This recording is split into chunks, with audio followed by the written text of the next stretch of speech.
안녕하세요. 저보다 2살 많은 남편과 얼마 전 결혼한 20대 후반 여자입니다. 결혼한 지 이제 5개월째예요.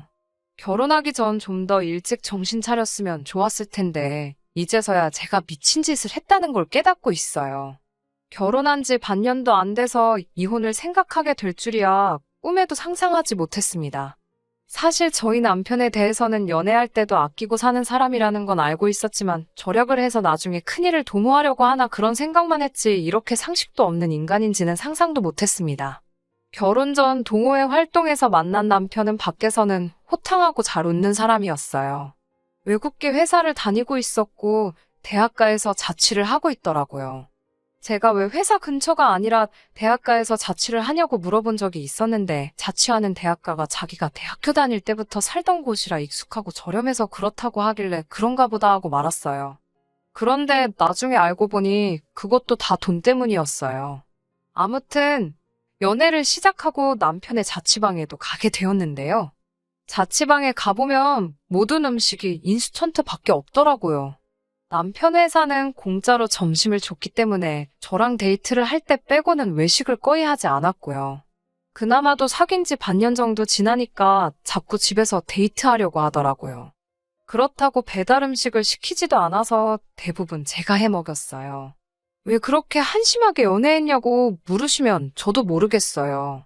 그때는 남편이 돈을 아끼느라 그런 거라곤 감히 생각도 못하고 그냥 남자 혼자 뭐 해먹기 힘들어서 그런가 보다 싶었어요.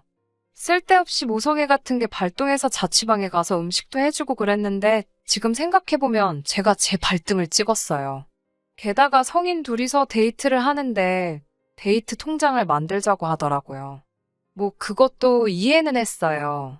저도 남자한테 얻어먹기만 하는 거 좋아하는 성격도 아니었으니까요. 그래서 당시에 저 20만 원, 남편 20만 원씩 모아서 입금했어요. 근데 웃긴 건 자취방에서 음식을 해먹을 때 장을 봐야 되잖아요.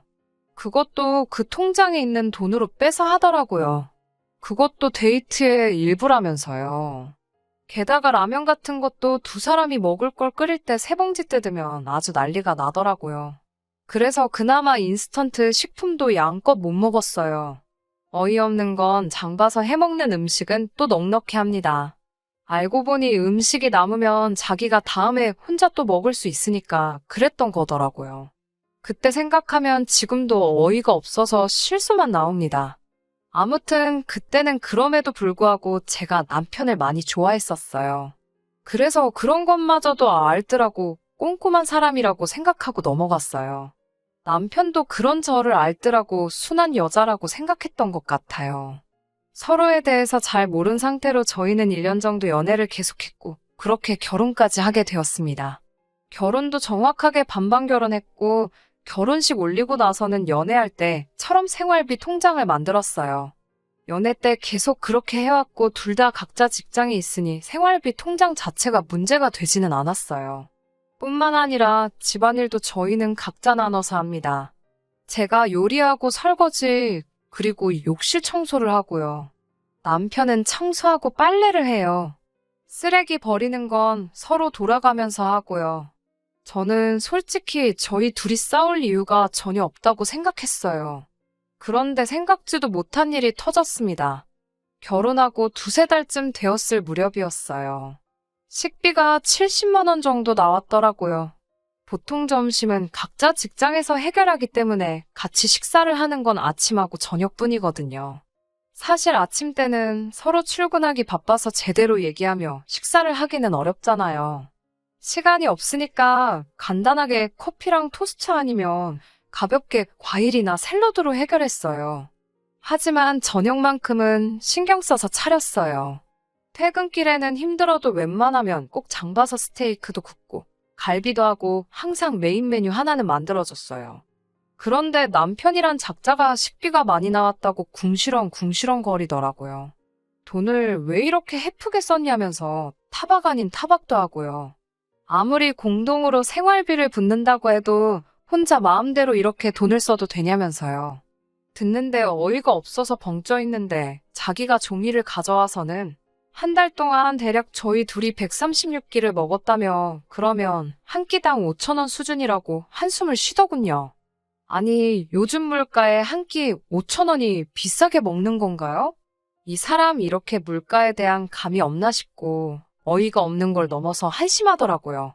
이런 제 속도 모르고 이러다간 우리 생활비를 식비로 다 탕진해버리게 생겼다면서 이렇게 해픈 여잔지 몰랐다고 헛소리를 떠들더라고요.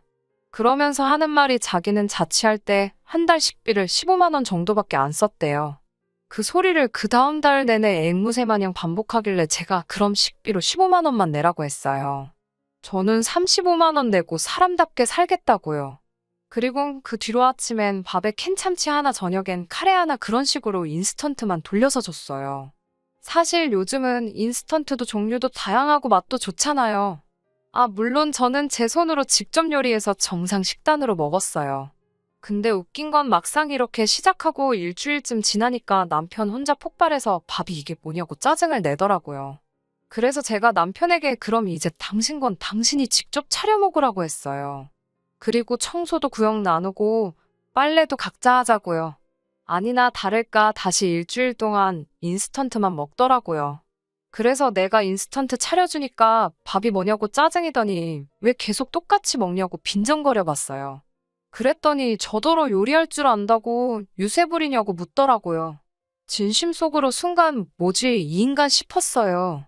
제가 당신이 해도 결국 똑같이 그것밖에 못 먹을 거면서 왜 나한테 뭐라고 하냐고 15만 원으로 뭘 바란 거냐고 제가 쏘아붙였어요. 그러면서 오빠 같은 사람이랑 애 낳고 살래 앞날이 막막하다고 궁상맞아 못 살겠다고 하니까 저더러 냉혈한이래요. 자기 남편이 이렇게 먹는데 하나도 신경도 안 쓴다면서 혼자 딴소리를 하고 있더라고요. 이때부터 진심으로 남편이 제정신으로 안 보이더라고요. 그래서 더는 상대 안 하고 주말만 기다렸어요. 시댁에 가기로 되어 있었으니까 가서 미친 척 남편에 대해서 한번 이야기나 해봐야겠다 싶어서요. 시댁 어른들은 그래도 상식적인 분들이라고 믿었으니까 분명 남편에게 한 소리 해주실 거란 기대도 있었고요. 근데 피는 못 속인다는 말이 딱이더라고요. 토요일 점심쯤 시댁에 도착했어요. 남편이 옆에 있었지만 개의치 않고 그간 있었던 일을 다 말했어요. 너무 힘들고 이게 뭐하는 짓인지도 모르겠다고요. 그런데 제 말을 듣고 있던 시모랑 신우가 눈을 동그랗게 뜨더니 저를 쳐다보면서 지금 그래서 돈 달라는 거냐고 묻는 거예요. 그러더니 대뜸 우리 돈 없다면 네 남편이 15만 원을 주든 20만 원을 주든 저더러 알아서 하래요. 그러면서 남편이 아무리 돈이 없어도 시댁에 와서 남편 흉보는 건 멍청한 여자들이나 하는 짓이라면서 행동거지 조심하라고 저를 나무랬어요. 황당하고 어이가 없어서 결국 시어머니께 남편 반품하고 싶다고 했습니다. 시모와 신우의 말에 무슨 천군만마라도 얻으냥 남편은 기가 살아서 저한테 할 말 안 할 말 분간도 못하고 시댁에 와서 입을 놀리냐며 빨리 집에 가서 밥이나 차리라고 거들먹거리더라고요. 그때 정신이 확 들었어요. 남편이고 시댁이고 상종할 가치도 없는 사람들이라는 생각이 들어서 한 달 밥값 35만 원도 못 내는 찌질하고 형편없는 이 인간 품에 끼고 잘 헤쳐먹이시라고 내지르고 시댁에서 나와버렸습니다. 혼인신고까지 한 마당에 꼴랑 5개월 살고 이혼이라니 가족 생각하고 주변 사람들 생각하면 머리만 아프고 그래도 참고 살자니 치가 떨려서 도저히 안 될 것 같더라고요. 결국 친정 어머니께 사실대로 있었던 일들을 다 말씀드렸어요. 그러자 친정 어머니도 쪼잔한 남자랑 사는 것만큼 스트레스 받는 일이 없다며 아직 한참 젊고 능력도 있는데 뭐하러 그딴 남자한테 청춘 바치냐고 이혼하라고 하시더군요. 그날 밤 남편에게 곰곰이 생각해봤는데 당신네 가족 누구하고도 상식적으로 대화할 수가 없고 난 이런 감정 소모에 내 에너지를 쏟고 싶지 않으니 이혼하자고 했어요. 그러자 자기가 미안하다고 만나서 이야기하자고 연락이 왔더라고요. 그런데 어차피 말하고 설명해줘도 결국 못 알아들을 것 같아요. 이딴 인간을 진작에 알아보지 못하고 스스로 밥 해먹인 제 자신을 생각하면 지금도 스스로 한심해서 지금 이 순간도 너무 힘들어요. 지금이라도 정신 차렸으니 앞으로는 더 현명하고 똑똑하게 살아야겠다는 생각이 듭니다. 똥차가 지나갔고 저도 사람 보는 눈을 더 키웠으니 앞으로 좋은 인연을 다시 만나면 좋겠어요.